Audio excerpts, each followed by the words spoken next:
What up, Lennox? What's up? How you doing? Good, man. What's up with you? Not much.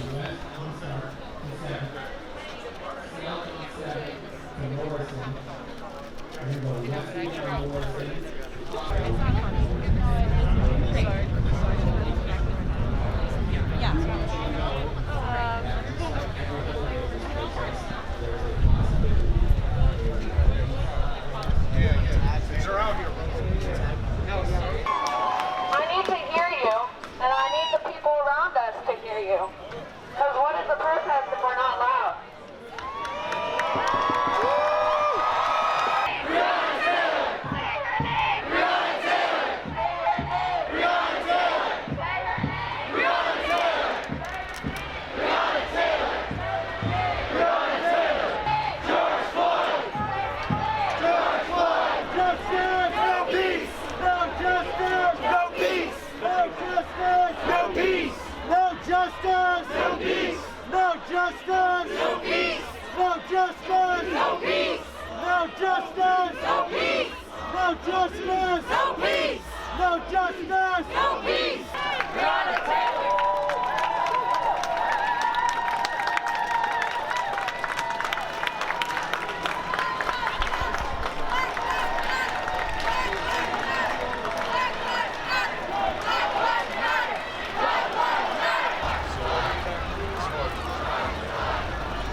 Fuck Trump! Fuck Trump! Hey, we out here! Oh God, we out here!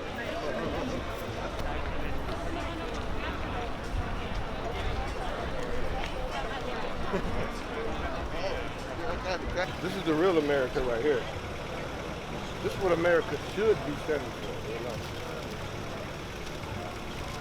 Oh, nice. This is the real America. You guys want one? You guys want one? Yeah. For those who do feel like they are able to and are willing to go to the front lines to help assist and pull those who are being shot at, being tear gassed, being assaulted.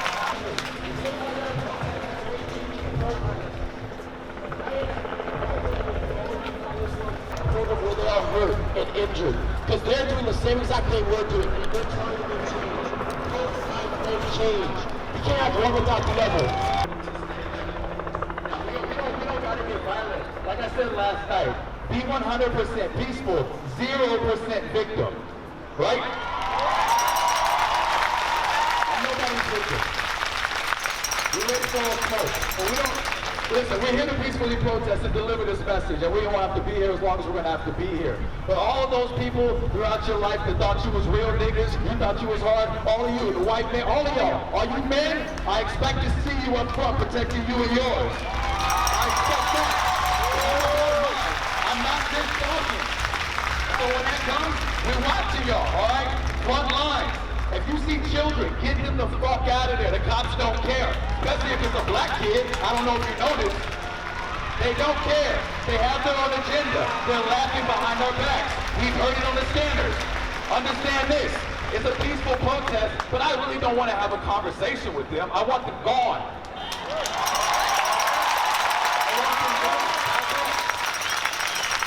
They're putting more money into the military than they are into our children. How does that make any sense? Where's the enemy? I don't see any enemy. All I see are my fellow niggas. So let's just remember, we are what makes this city great. We are what gives them power. Mayhem. Beautiful day to disrupt some shit. I thank you guys so much for being here. If you are black, from the bottom of my heart, thank you for giving a fuck. For so much of my life, I've seen people turn the other cheek, turn the other way, and ignore my plight. I've never felt like anybody ever understood me. Today is about peaceful change. It's about progress. And progress does not come easily. It's going to take time. We're here for the long road. It's not a short game. This is war. Make no mistakes, this is war. It just feels like people are tired, man. It's never been like this in this city. It's never been like this in this country, at least not while I've been alive. We've had protests in this city before. It never looked like this. We've waited for 400 years for such a time as this right now. Yes, sir!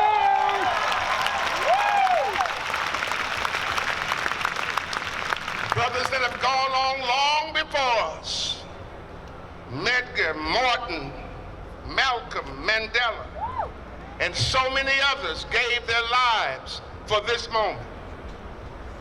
After the civil rights, after the Civil Rights Bill was passed over 50 years ago, we were convinced that we were on our way to inclusion and equality.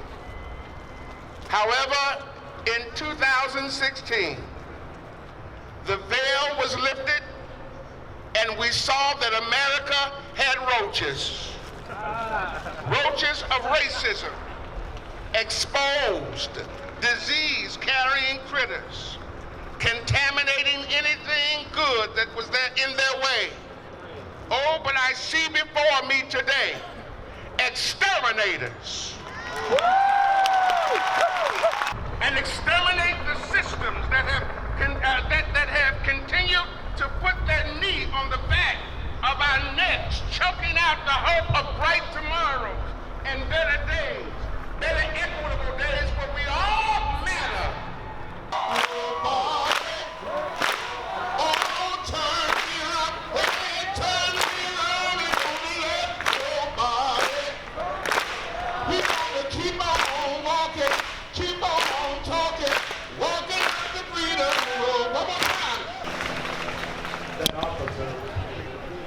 George Floyd met.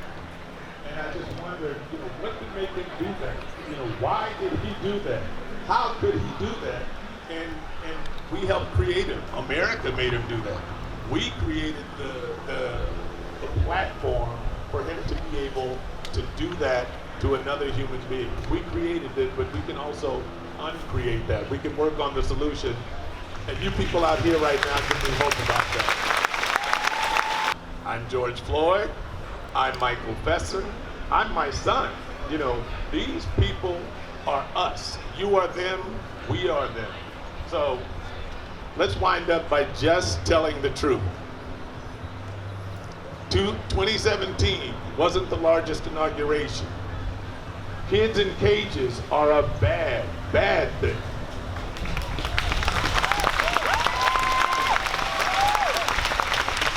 The police should be treated the same as every one of us. Follow the same rules. They're citizens just like us. Black men shouldn't be killed for being black men. First, I want to acknowledge that we're in Multnomah County. We're in the home of the Multnomah, the Clackamas, the Tumwater, bands of Chinook, Tualatin, Malala, the tribes that made their home along the Columbia River. This is their land.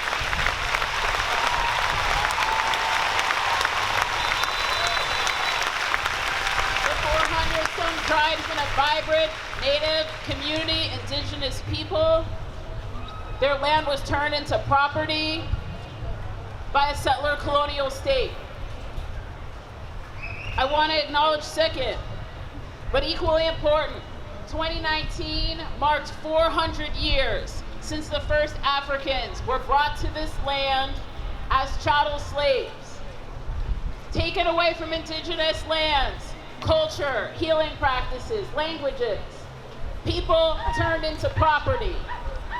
Joy Elise Davis from Pulp Action Fund last night gave us some critical figures. I want to repeat them right now. Portland Police Bureau's annual budget is $245 million. Multnomah County Sheriff Department annual budget, it's $125 million. TriMet Police is $25 million. And they're building an $8 million jail in the Lloyd Center District. Portland Police budget has increased 28% over 5 years. In a time when coronavirus decimates this city's budget, every essential service is being cut, their budget is increasing. There's a hearing next week. City budget hearing, county budget hearing, it's coming up. We need a change.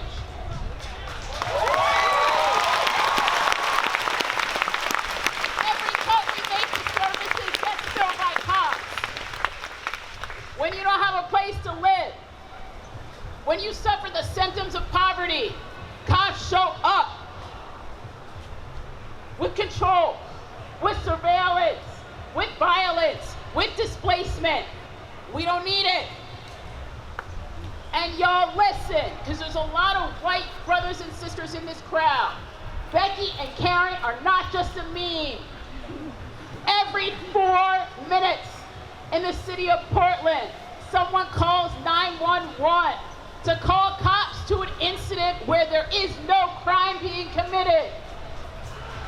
Number one, we must defund the police.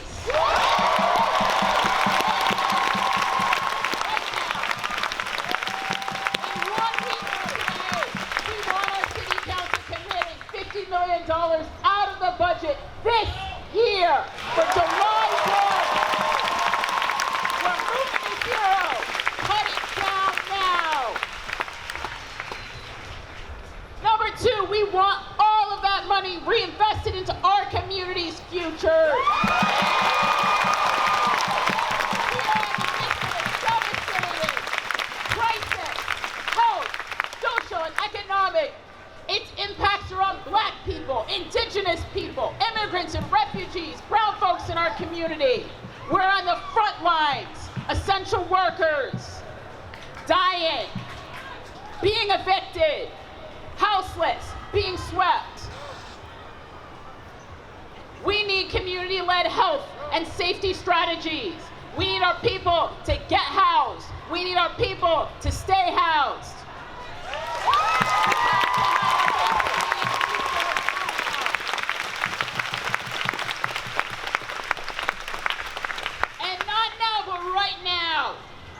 We need our elected leaders to commit to using every tool at their disposal to end violence against our communities by police right now. We elect the police commissioner.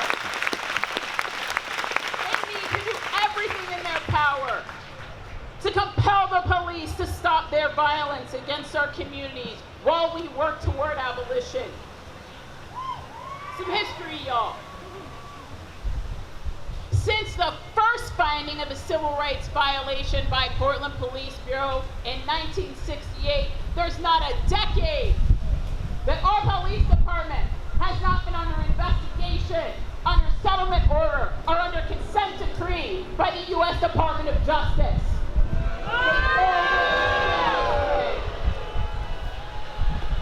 Profiling, use of force, rights violation, murder against black people, against people with disabilities, against people in mental health crisis. They profile, they lie about it with distorted statistics. They engage in cover-ups. They defy their commissioners. They protect fascists in our streets. They attack us on film with no regard. They destroy black people's lives and they kill. And they've always been this way. At every turn, the Portland Police Association has been present to thwart every effort at reform. They defy orders, they file lawsuits, they march in the streets.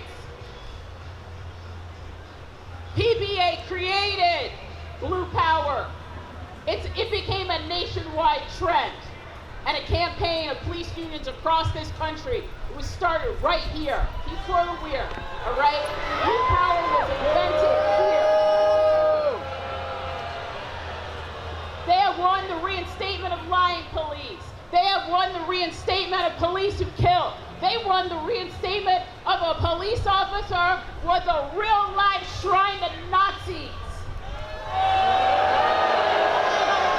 Forcing out of a public apology. Our elected leaders have no control.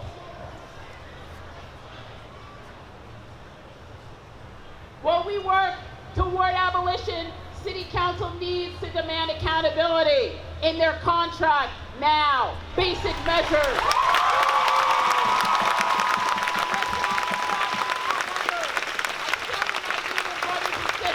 The PPA is not a union. It doesn't protect workers. It stops accountability. It protects killers. They do not deserve our solidarity. They are not union.